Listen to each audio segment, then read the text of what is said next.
ሰላም እንደምናላችሁ ይህ የስምንተኛ ክፍል Citizenship Education Unit 2 State and Government የሚለው ዩኒታችን ነው። በዚህ ቪዲዮ የዩኒቱን አራተኛ እና የመጨረሻ ክፍል እናያለን። That is about forms of government in Ethiopia የሚል ቶፒክ ይኖረናል ማለት ነው። በዚህ ርዕሰ ጉዳይ እየተማርን ለተወሰኑ ደቂቃዎች እንቆያለን። ለዚህ ዩቲዩብ ቻናል አዲስ ከሆናችሁ ላይክ፣ ሰብስክራይብ እንዲሁም ሼር ማድረጋችሁን እንዳትረሱ። እስከ መጨረሻ ድረስ አብራችሁ ይቆዩ። መልካም ቆይታ። ኦኬ ጋይስ እንግዲህ ከፓርት 1 ጀምረን ስናይ ፓርት 1 ላይ ስለ ስቴት ስትራክቸር ለማየት ሞክረናል። ቪዲዮዎቹ ሁሉም ከፓርት 1 ይዞ እስከ ፓርት 3 ድረስ ፖስት ተደርገዋል። ሶ ፓርት 1 ላይ ስቴት ስትራክቸር ያ ማለት ሶስት አይነት ስቴት ስትራክቸሮች እንዳሉ ዩኒታሪ ስቴት ስትራክቸር፣ ፌደራል ወይም ፌደራሊዝም ስቴት ስትራክቸር እንዲሁም ኮንፌደራሊዝም ወይም ኮንፌደራል ስቴት ስትራክቸር እንዳለ አይተናል ፓርት 1 ላይ ማለት ነው። ፓርት 2 ላይ ደግሞ ሲስተም ኦፍ ገቨርንመንት የሚባሉ we have already seen about the two types of or the two systems of government. Those are the parliamentary system of government and the parliamentary system of government. Okay, presidential እና parliamentary system of government የሚባሉ ሁለት ሲስተም ኦፍ ገቨርንመንቶች እንዳሉ ልዩነታቸው ምንድነው ስንል ከኤክስኪዩቲቭ እና ሌጂስሌቲቭ ብራንች ኦኬ ሪሌሽን አንፃር እንደሆነ ለሁለት የተከፈሉት ለማየት ይችላል ማለት ነው። ፓርት 3 ላይ ደግሞ the difference and the relationship and the difference between state and government ያ ማለት በስቴት እና በገቨርንመንት መካከል ምን አይነት ሪሌሽንሺፕ ምን አይነት ልዩነት አለ የሚለውን አይተን ነበር ማለት ነው። and now today in the last part or in the fourth part we will discuss about forms of government in Ethiopia በሀገራችን ውስጥ ስለነበሩ የመንግስት አይነታት ወይም አይነቶች እየተማርን እንቆያለን ማለት ነው። ስለዚህ in this section you are going to discuss the different forms of government in Ethiopia which is one of the ancient states in the world. Okay, በዚህ ሴክሽን ውስጥ እንግዲህ ኢትዮጵያ ውስጥ ስለነበሩ የተለያዩ መንግስታት የምናይ ይሆናል ማለት ነው። እንግዲህ ኢትዮጵያ እንደምታወቀው በጣም ancient የምትባል ስቴት ነች፣ ብዙ እድሜ ያስቆጠረች ስቴት ነች። so የተለያዩ የመንግስት አይነታትን እናያለን ማለት ነው።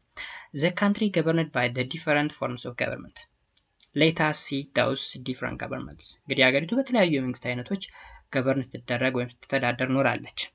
እስኪ እያንዳንዳቸውን ለማየት እንሞክር። The first one is the monarchical regime in Ethiopia.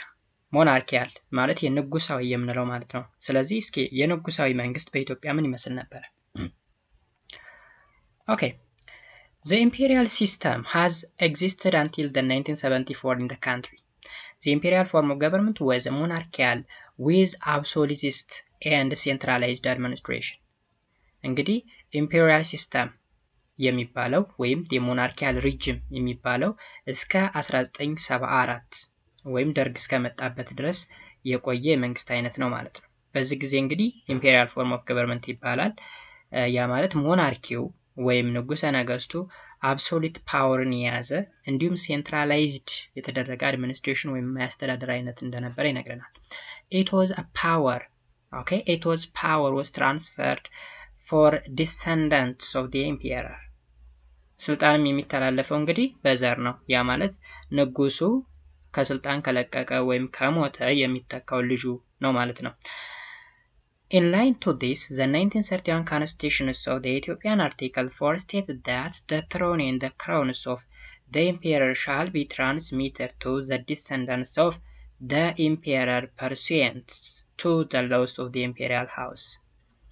እንግዲህ የ1931 ኮንስቲቱሽን አለ። የኢትዮጵያ the first constitution የምንለው ወይም የኢትዮጵያ የመጀመሪያው ህገ መንግስት ነው ማለት ነው።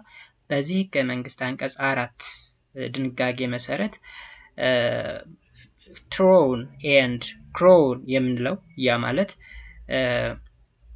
ዘውድና የወንበሩ ዙፋኑ ማለት ነው። ወይም ባጭሩ ዘውድና ዙፋን ማለት ስልጣን ማለት ነው። ስልጣን ትራንስፈር የሚደረገው ለገዢው ቤተሰብ ነው። ልጅ ሊሆን ይችላል፣ የልጅ ልጅ ሊሆን ይችላል፣ የአክስት ያጎት ልጅ ሊሆን ይችላል፣ ወይም ዘመድ ለሆነ ሊሆን ይችላል depending on the condition። ያ ማለት ልጅ ካለለው ለልጅ ልጅ፣ የልጅ ልጅ ካለለው ላጎት ያጎት ልጅ ምናምን እያለ ይቀጥላል ማለት ነው። ስለዚህ ስልጣን የሚተላለፈው በቤተሰብ እንደሆነ በ1931 ህገ መንግስት አንቀጽ 4 ላይ ተደንግጓል ማለት ነው። The same constitution indicated that the sovereign power vested in the hand of the emperor. There was only downward flow of the power from the central king to the provincial vassals. እንግዲህ በኮንስቲቱሽኑ ኢንዲኬት እንደሚደረገው ወይም እንደተጠቆመው ስልጣን ኦኬ ሙሉ በሙሉ በኢምፔረሩ ወይም በአጼው ወይም በንጉሰ ነገስቱ ነው የተያዘው። ከዛ በተጨማሪ ዳውንዋርድ ፍሎው ኦፍ ፓወር ነው ያለው እንጂ ሆሪዞንታል ፍሎው ኦፍ ፓወር የለም። ያ ማለት አት ዘ ሴንተር ኪንግ ኦፍ ኪንግ ወይም ኢምፔረሩ አለ ንጉሰ ነገስቱ ወይም አጼው። ዴን ከሱ በታች ቨርቲካሊ ስንወርድ ንጉሶች አሉ በተለያዩ ፕሮቪንሽናል ቨስል ወይም በተለያዩ ግዛቶች የሚያስተዳድሩ ማለት ነው። ስለዚህ ስልጣን ከንጉሰ ነገስቱ ወደ ንጉሶች ከዛ ወደ መኳንንቱ ምናምን እያለ ይወርዳል እንጂ ሆሪዞንታሊ ከንጉሰ ነገስቱ ጋር እኩል ስልጣን ሼር የሚያደርግ አካል የለም ማለት ነው።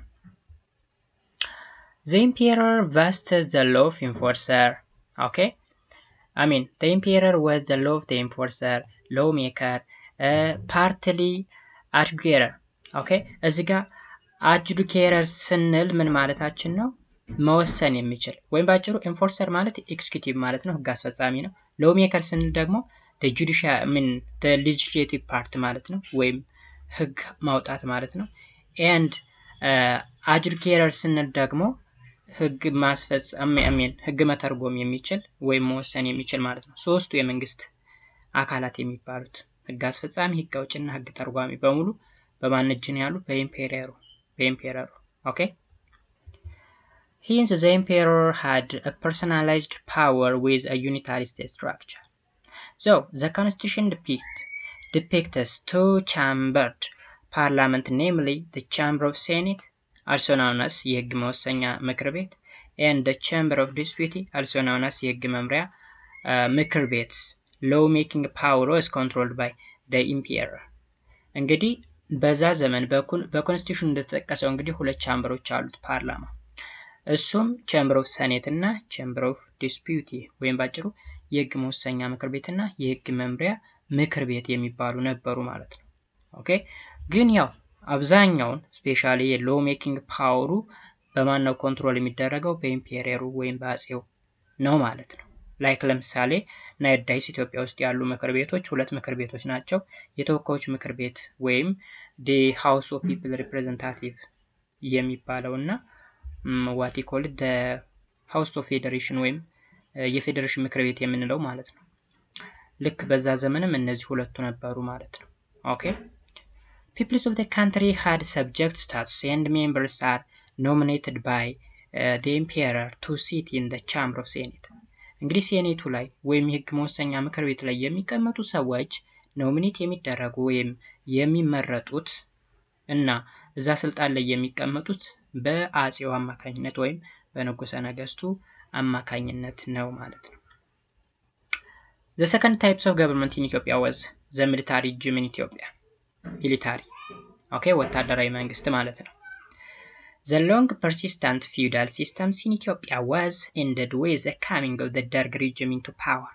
The word Derg is the Arabic word to mean committee. It had the following feature.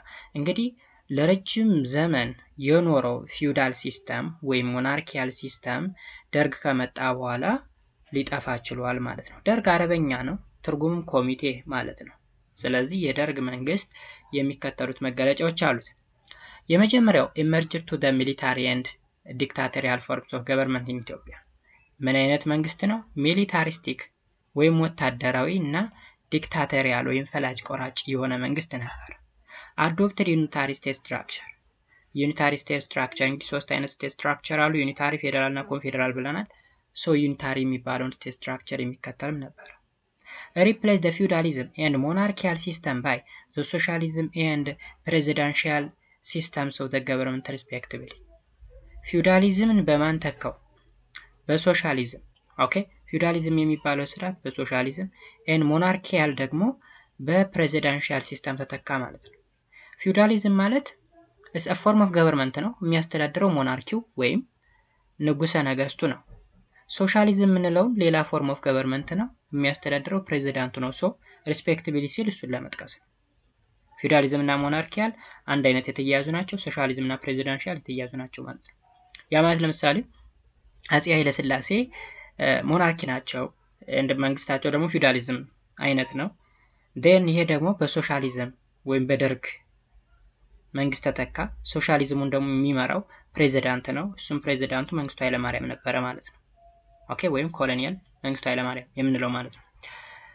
and ended ancestral power succession into the descendants of the emperor ከዛ ሌላኛ መገለጫው ደግሞ በዘር የሚተላለፈው ስልጣን እዚህ ጋር ቆመ ማለት ነው። ከንጉሱ ወደ ልጁ ከልጅ ወደ ልጅ የሚተላለፈው ስልጣን ስቶፕ አረገ ማለት ነው። ሌላኛው the working class becomes the sovereign power possessors by the forming of unicameral chambered parliaments named as the national ሸንጎ። ሌላው የወርኪንግ ክላስ የሚባለው ስፔሻሊ የህግ መምሪያ ምክር ቤት እና የህግ መወሰኛ መምሪያ ማነው ምክር ቤት የሚባሉ ሁለቱ ቀደም ቻምበር ኦፍ ሴኔት እና ቻምበር ኦፍ ዲስፒዩት ያልናቸው ነገሮች በአንድ ዩኒካሜራል ሆነው በአንድ መጥተው ናሽናል ሸንጎ የሚባል ስያሜ ተሰጣቸው ማለት ነው። ኦኬ ፓርላመንቱ ናሽናል ሸንጎ የሚል ስያሜ ነበረው። ሌላውና የመጨረሻው the president was the head of the state and commander in chief of the national army ፕሬዚዳንቱ እንግዲህ የሀገሪቱ ሄድ ነው ወይም የበላይ ነው። ከዛ በተጨማሪ ደግሞ ናሽናል አርሚውን የሚያዘዘው ወይም የበላይ አዛዥም ነው ማለት ነው። እነዚህ እንግዲህ ቤዚክ ፊቸርስ ኦፍ the military regime in ኢትዮጵያ ላይ የነበረው የወታደራዊ መንግስት መገለጫዎች ናቸው። ሌላውና ሶስተኛው the post 1991 republican form of government ኦኬ ከ1991 በኋላ ያለው እስካሁኑ ድረስ ያለው ገቨርንመንትስ ምን ይመስላል? the Derg was deposed in May 1991 እንግዲህ ደርግ የሚባለው መንግስት በ1991 ነው ከስልጣን የተወገደው ማለት ነው።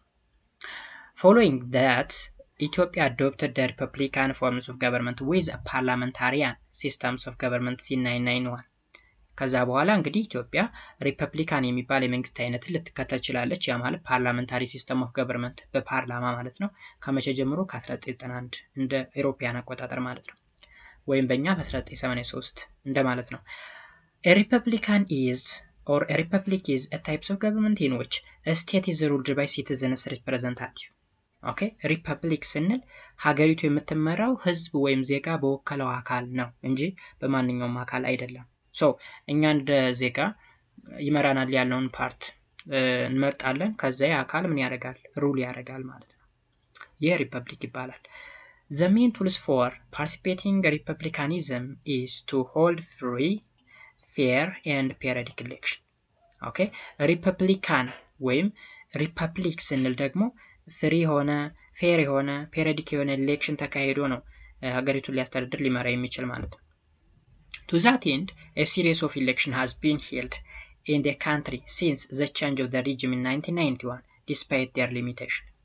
ከዛ ጊዜ ጀምሮ እንግዲህ ያ ማለት ከ1991 ጀምሮ በጣም ተከታታይነት ያላቸው ኦልሞስት አሁን ላይ ለሰባተኛ ጊዜ ወይም ለስድስተኛ ጊዜ ያክል ምርጫ ተካሂዷል ማለት ነው። ምንም እንኳን የራሱ የሆነ ችግር ቢኖርበትም ከነ ሊሚቴሽኑ ከነ ችግሩ ምርጫው እየተካሄደ ቀጥሏል እስካሁን ድረስ።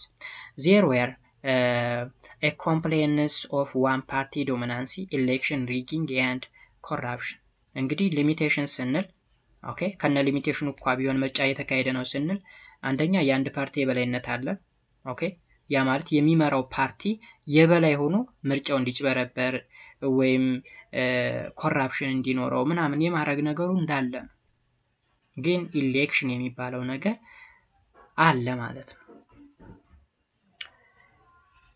ኦኬ እንግዲህ ፊቸራቸው ምን እንደሚመስል ካየን የሶስቱንም ያ ማለት የሞናርኪውን የደርግ ወይም የሚሊታሪውን እንዲሁም የሪፐብሊክ ገቨርንመንቱን ፊቸር ካየን በኋላ ስትሬንግዝ ኤንድ ሊሚቴሽናቸውስ ምን ይመስላል? the strengths and limitation of different form of government in Ethiopia. Okay, well, in this section you will identify the strengths and limitation of the various forms of government in Ethiopia. Governments in Ethiopia, like any other forms of government, has strengths and limitation. እንግዲህ በዚህ ሴክሽን ውስጥ ኢትዮጵያ ውስጥ ስለነበሩት መንግስታት ደካማ ጎንና ጠንካራ ጎን ምን ይመስላል? ልክ ኢትዮጵያ ውስጥም የነበሩት መንግስታት እንደሌሎች መንግስታት የራሳቸው የሆነ ጥንካሬና ደካማ ጎን አላቸው ማለት ነው። ኦኬ the first one is the strengths and limitation of the monarchical system in Ethiopia. የሞናርኪ ወይም የንጉሳዊ መንግስቱ ጠንካራ ጎንና ደካማ ጎን ምን ነበር? The monarchical system played an important role in the state formation and nation building, which was followed by the modernization. እንግዲህ ሞናርኪያል ሲስተሙ ነው አሁን ኢትዮጵያ የምትባለውን ስቴት ፎርም አድርጎ ወይም ቢልድ አድርጎ ያስረከበን ማለት ነው። ኦኬ ስለዚህ በስቴት ፎርሜሽን እና ኔሽን ቢልዲንግ ዘርፍ ስናየው ወይም በሞደርናይዜሽን ወይም ሀገሪቱን በማሰልጠን ደረጃ ስናይ እጅግ በጣም ኢምፖርታንት የሚባል ሮል ወይም ሚና ተጫውቷል። ኢት አልሶ ስታብሊሽ ዘ ሚኒስቴሪያል ሲስተምስ ኢን ኦርደር ቱ ፎርም ኤ ስትሮንግ ኤክስኪዩቲቭ ኢን ዘ ካንትሪ። ከዛ በተጨማሪ በሞናርኪያል ሲስተም ነው ወይም ፎርም ኦፍ ገቨርንመንት ነው ይሄ ምንድነው የሚባለው ሚኒስቴሪያል ሲስተም የሚባለው ነገር የመጣ ስፔሻሊ ስትሮንግ የሆነ ኤክስኪዩቲቭ ለመገንባት ማለት ነው። ሪጋርድለስ ኦፍ ገቨርንመንት ቼንጅስ ኦል ዘ ሞናርኪያል ሲስተምስ ዌር unwavering in their commitment to ensure the sovereignty and national unity of the country።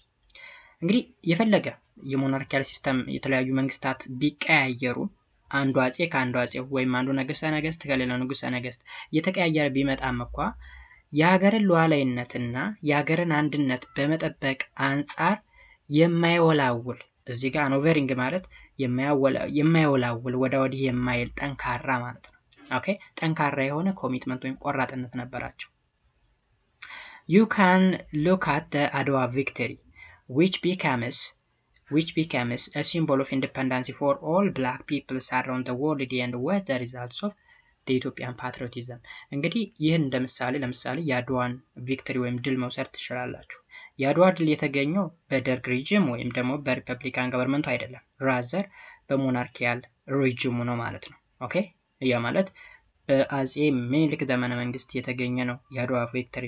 ስለዚህ በሀገር አንድነትና በሀገር ሉዓላዊነት የማይደራደሩ ወይም አንኦቨሪንግ የማይወላውሉ እንደሆኑ ይነግረናል። የስትሬንግዛቸው ነው ጠንካራ ጎናቸው ነው።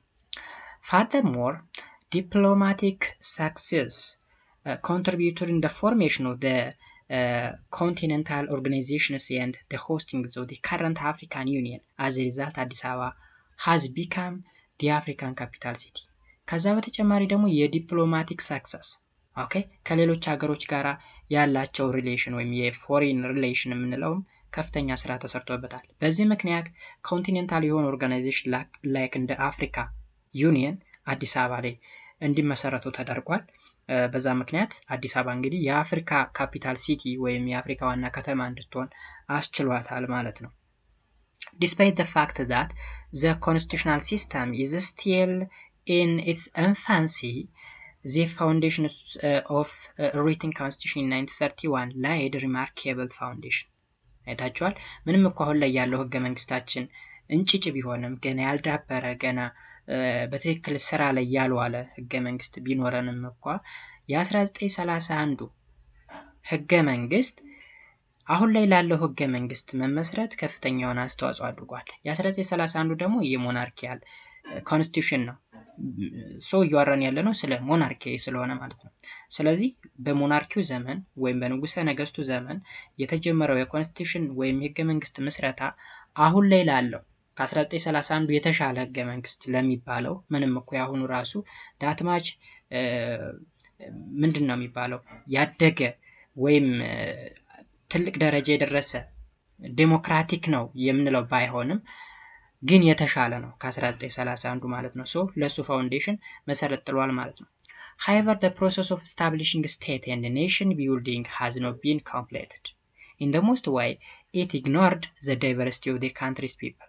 እንግዲህ አሁን ላይ ምን የሚል ነገር አለ መሰለህ እዚህ መጽሐፋችሁ ላይ ምንም እንኳን ስቴት ፎርሜሽን ኦኬ and nation building ሙሉ በሙሉ ባይጠናቀቅም ይህ ማለት መሰላችሁ እንዴት ነው ኔሽን ቢልዲንግ ወይም የሀገር ግንባታ ያላለቀ ወይም ኢትዮጵያ የምትባለው ሀገር ስቲል ተሰርታ አላበቃችም ወይ ልትሉ ትችላላችሁ። ግን አሁን ላይ ያያችሁት ያላችሁት ለምሳሌ ቀደም ላይ የምታውቁት 9 ክልል እንደነበረ ነው።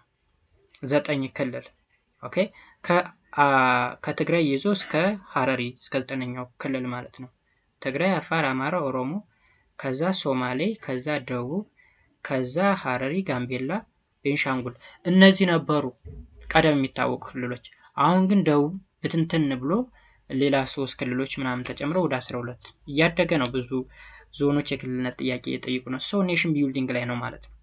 ከዛ በተጨማሪ ምን ይላል እዚህ ጋር in most way it ignored the diversity of the country's people። አብዛኛውን ጊዜ ህዝቡ ላይ ያሉን የዳይቨርሲቲ ማለት ልዩነት ማለት ነው። እሱን ነገር ኢግኖር ያደረገበት ወይ ያ ማለት አንደኛው ዞን ክልል ጠይቆ የክልልነት ጥያቄ ሲሰጠው ሌላኛው ደግሞ የማይሰጥበት ላይክ ለምሳሌ ሲዳማ ዞን ነው ግን አሁን ክልልነት ተሰጥቶታል የሲዳማ ክልል። ሌላ ቦታ ላይ ብንሄድ ደግሞ ለምሳሌ እንደ ወላይታ እንደ ጌዲዮ ሌሎች መሰል ዞኖች እንደ ጉራጌ እና መሰል ሌሎች ክልሎ ማን ነው ዞኖች የክልልነት ጥያቄ እየጠየቁ ነው ግን እነሱ አልተሰጣቸው። ሶ እዚህ ጋር ምን ሊል ፈልጎ መሰላችሁ ኔሽን ቢልዲንግ ውስጥ ያልተጠናቀቀ ምክንያቱም አንዳንዴ ዳይቨርሲቲውን ኢግኖር ስለሚያደርግ ነገር ነው የሚለው። The continuation of the ancestral power transfer, state religion, and the absence of a party system. The absence of a party system were among the major limitation of the monarchical system. ስለዚህ major limitation ምንላቸው ምን ናቸው ስንል አንደኛው the continuation of ancestral power transfer በዘር የሚተላለፍ ስልጣን አንደኛው ችግር ነው። ስቴት ሪሊጅን ወይም ብሔራዊ ሃይማኖት መኖሩ ሌላኛ ችግር ነው። the absence of the party system ወይም የፓርቲ ያ ማለት ኢሌክሽን ተካሂዶ በምርጫ ምናምን አለመሆኑ ማለት ነው። ይሄ ሜጀር ምንድነው ማለት ነው ሊሚቴሽን ነው ማለት ነው። the second one is the strength and limitation of the military regime in Ethiopia. ሚሊታሪ ሪጅም ወይም የደርግ ዘመንስ ምን ይመስላል? ጠንካራ ጎኑ as well as ደካማ ጎኑ። when the Derg regime succeeded in the imperial system, it, like all its predecessor, was fully committed to the sovereignty and national unity with the motto of Ethiopia first, claiming the country's indivisibility. እንግዲህ ልክ ደርግ የኢምፔሪያል ሲስተሙን አሸንፎ ወይም አስወግዶ ራሱን እንደ መንግስት ሲያዋቀር ኦኬ አሁንም የኢትዮጵያ ሶቨርኒቲ ወይም የኢትዮጵያ ሉዓላዊነት እንደተጠበቀ ነው ወይም ናሽናል ዩኒቲ ወይም የሀገር አንድነቷ እንደጠነከረ እንደውም ሞቶ ነበረ ወይም ምንድነው ቢባለው መፈክር ማለት ነው ስሎጋን ኢትዮጵያ ፈርስት የሚል ኢትዮጵያ ትቅደም የሚል ስሎጋን ወይ ሞቶ ነበረው ማለት ነው። የሚያመላክተው ደግሞ ሀገሪቱ የማትከፋፈል ወይም ኢንዲቪዚቢሊቲ አንድ እንደሆነች የሚነግር ጥቅስ ነው ማለት ነው። ኢትዮጵያ ፈርስት ወይም ኢትዮጵያ ትቅደም የሚል ማለት ነው። It has maintained the diplomatic tie inherited from the imperial regime but with the more emphasis toward the socialist bloc. እንግዲህ በንጉሰ ነገስቱ ወይም በሞናርኪያል ወይም በኢምፔሪያል ሲስተም ያገኘውን የዲፕሎማቲክ ሪሌሽን በማስቀጠል ኦኬ የዲፕሎማሲውን ስራ የቀጠለበት ሁኔታ ነበር። ከማን የወረሰውን ከኢምፔሪያል ሪጅሙ የወረሰውን የዲፕሎማቲክ ስራ ማለት ነው። ስፔሻሊ ከኢስት ሶሻሊስት ብሎክ ጋራ ያ ማለት ከነ ራሽያ ጋራ ከፍተኛ የሆነ ሪሌሽን ነበረ ወይም ዲፕሎማቲክ ሪሌሽን እንደነበረው ይነግረናል። land redistributions to the tailor and literacy campaign were among the critical success. ኦኬ መሬት ላራሽ ወይም የመሬት ስርጭት ወይም የመሬት ሽግሽግ የሚባል ነገር ነበረ። ስፔሻሊ በእኛ አቆጣጠር በ1989 አካባቢ ነው በ1989 እንኳን አይመስለኝም ብቻ በደርግ ዘመነ መንግስት በኢምፔሪያል ዘመን የነበረው መሬት የከበርቴዎች ወይም የመኳንንቱ የነበረው መሬት እየነጠቀ ጀስት ለማንኛውም አርሶ ለሚያድር ማህበረሰብ የሰጠበት ሁኔታ ነበር። ያ ማለት ላንድ ቱ ቴለር የሚል ስሎጋን ነበረ መሬት ላራሹ የሚል ጥቅስ ማለት ነው። የሚያርስ ሰው በሙሉ መሬት ማግኘት አለበት። ሶ ላንድ ሪዲስትሪቢዩሽን ተካሂዶ ነበረ። እሱ አንደኛው ሰክሰስ ነው ወይም ስትሬንግዝ ነው። ከዛ በተጨማሪ ደግሞ ሊትሬሲ ካምፔን ኦኬ የትምህርት ዘመቻ ስፔሻሊ መሰረተ ትምህርት የሚባል ትምህርት በማቋቋም ጎልማሶች ወይም ትላልቅ ሰዎች ትምህርት እንዲማሩና ኢትዮጵያ ውስጥ ማንበብ መጻፍ የማይችል ሰው እንዳይኖር ብሎ የተነሳበት ዘመቻ ነበረ። እሱ ዘመቻ the critical success ወይም the most important strengths of the military regime ነው ማለት ነው። Furthermore, the regime's success included the degree of the equality of culture of the different identity groups and secularism. ሌላው ደግሞ ሰክሰሱ ወይም ስትሬንግዙ ኢኳሊቲ ኦፍ ካልቸር የሚል ዲግሪ ወይም ድንጋጌ ተካሂዷል። ሁሉም ካልቸሮች እኩል ናቸው። ደቡብ ላይ ያለው ካልቸር ሰሜኑ ላይ ካለው ካልቸር እንዲሁም ሴንትራሉ ላይ ካለው ካልቸር ጋር እኩል ነው የሚል ድንጋጌ። ከዛ በተጨማሪ ደግሞ ሴኩላሪዝም ማለት የመንግስትና ሃይማኖት መለያየት፣ ሃይማኖት ሌላ ተቋም ነው፣ መንግስት ሌላ ተቋም ነው። ሴኩላሪዝም የሚባል ነገር አቆመ ማለት ነው። ቢፎር ዳት ታይም ወይም ከደርግ ሪጅም በፊት ግን ስቴት ሪሊጅን ነበር ወይም ብሔራዊ ሃይማኖት ማለት ነው። However, the gross human right violation, such as red terror, have resulted in the death of the large number of people. ግን ይኸውላ ጠንካራ ጎኖች ቢኖሩትም ግን የሰብአዊ መብት ጥሰት ነበረ። ስፔሻሊ ሬድ ቴረር ወይም ቀይ ሽብር የሚባል ነገር ነበረ። በቀይ ሽብር ማለት ጀስት ለመንግስት ያሰጋሉ የተባሉ አካላት እየተያዙ በከፍተኛ ሰቆቃ የሚገደሉበት ጊዜ ነበረ። Interstate and intrastate war as well as the monoparty system have been discovered to be the antithetical to the democratization process. ከዛ በተጨማሪ ውስጣዊና ውጫዊ ግጭቶች ነበሩ፣ ጦርነቶች ነበሩ፣ እንዲሁም ሞኖፓርቲ ሲስተም ወይም ባላንድ ፓርቲ ሲስተም ነበረ። ኦኬ እነዚህ እንግዲህ የዲሞክራታይዜሽን ፕሮሰስን ወይም ሂደትን በከፍተኛ ሁኔታ እንቅፋት የሚፈጥሩ ነገሮች እንደነበሩ ነግረናል ማለት። ስለዚህ የደርግ ዘመን ወይም የሚሊታሪ ሪጅሙ ጠንካራ ጎኖችና ደካማ ጎኖቹ እነዚህን ይመስላሉ። ሌላውና የመጨረሻው the strength and limitation of the post 1991 government ከ1991 በኋላ ያለው መንግስት ወይም አሁን ላይ ያለው ስርዓት ማለት ነው። ጠንካራ ጎንና ደካማ ጎኖች ምንድናቸው? The arrival of the FEDRI, the EPDRF, okay, the arrival of the EPDRF in 1991 has altered state structures of the country. So እንግዲህ ይህ EPRDF በ1991 ከተመሰረተ በኋላ ስቴት ስትራክቸሩን አልተርድ ወይም አሻሽሎታል ማለት ነው። ፈርስት ግን EPRDFን ማለት ነው the Ethiopian People's Revolutionary Democratic Front ማለት ነው። the Ethiopian People Revolutionary Democratic Front ኦኬ። ወይም ደግሞ ወደ አማርኛ ስናመጣው ያውን the Ethiopian People Revolutionary Democratic Front የሚለው በአማርኛው ሲተረጎም የኢትዮጵያ ህዝቦች አብዮታዊ ዴሞክራሲያዊ ግንባር ወይም ምናልባት ትንታኔው ላታውቁ ትችላላችሁ፣ ግን ኢህአዴግ ሲባል ሰምታችሁ ታውቃላችሁ። ኢህአዴግ በ1991 ከመጣ በኋላ ስቴት ስትራክቸሩ አልተርድ ሆኗል ወይም ተሻሽሏል ማለት ነው። regardless of such shifts issues such as sovereignty and diplomacy remain unaffected. እንግዲህ እስካሁን ድረስ በሞናርኪውም በሉት በዋቲኮሊት በሚሊታሪውም ሪጅን በሉት አሁን በሪፐብሊካን ገቨርንመንቱም በሉት ሶቨርኒቲ ወይም የሀገር ሉዓላዊነቱ እንደተከበረ ነው። ዲፕሎማሲ ሪሌሽን ወይም ዲፕሎማቲክ ሪሌሽን ወይም የውጭ ግንኙነቱም እንደቀጠለ ነው ማለት ነው። ምንም አፌክት አልሆነም። ኦኬ ዌል it has adopted a new progressive approaches such as ensuring self-determination, which includes the language and cultural right, as well as the political representation and territorial autonomy with a unity in the diversity of different ethnic groups, through they were not a genuine implementation. እንግዲህ ከዛ በተጨማሪ አሁን የውጭ ሪሌሽን እንዳለ ሆኖ የሀገሪቱ ሶቨርኒቲ ወይም ሉዓላዊነት እንደተከበረ ሆኖ ያሁኑ ኦኬ the 1991 ገቨርንመንት ወይም ባጭሩ ከ1991 በኋላ ያለው ገቨርንመንት የጨመረው ነገር ምንድነው ካል ሰልፍ ዲተርሚኔሽን ወይም ራስን በራስ የማስተዳደር መብት ሰጥቷል። ያ ማለት ጀስት ክልሎች የሚባሉ ነገር ተዋቅረው ራሳቸውን በራሳቸው ማስተዳደር የሚችሉ ያ ማለት ለምሳሌ በቋንቋቸው በባህላቸው which includes language and cultural right የቋንቋ መብትና የባህል መብት እንዲኖራቸው as well as political representation and territorial autonomy ፖለቲካዊ ውክልናም እንዲኖራቸው ማለት ነው ፌደራል ላይ። ከዛ በተጨማሪ ደግሞ ራስን በራስ ወይም ነፃ ገዝ ምንለው አውቶኖሚስ ማለት ራስን በራስ ማስተዳደር ወይም ነፃ ገዝ ማለት ነው። እንዲሁም ይሄ ዳይቨርሲቲ ኦፍ ዲፈረንት ኤትኒክ ግሩፕ እንዲኖርና እርስ በርሳቸው ተከባብረው እንዲኖሩ የተደረገበት ሁኔታ ነበረ። but they were not genuinely in the implementation ምንም እንኳን ሙሉ በሙሉ ተፈጻሚነት ባይኖረውም ግን እንደ ሐሳብ ተቀምጦ ነበር ማለት ነው።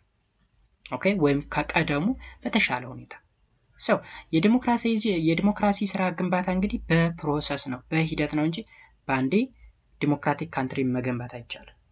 አንደኛው መንግስት ሲሄድ ያኛው ሲመጣ የተሻለ ነገር ከዚህኛው እያለ ያሻሻለ ሲመጣ ነው እንጂ በአንዴ የዲሞክራሲ ስርዓት ግንባታ ይመጣል።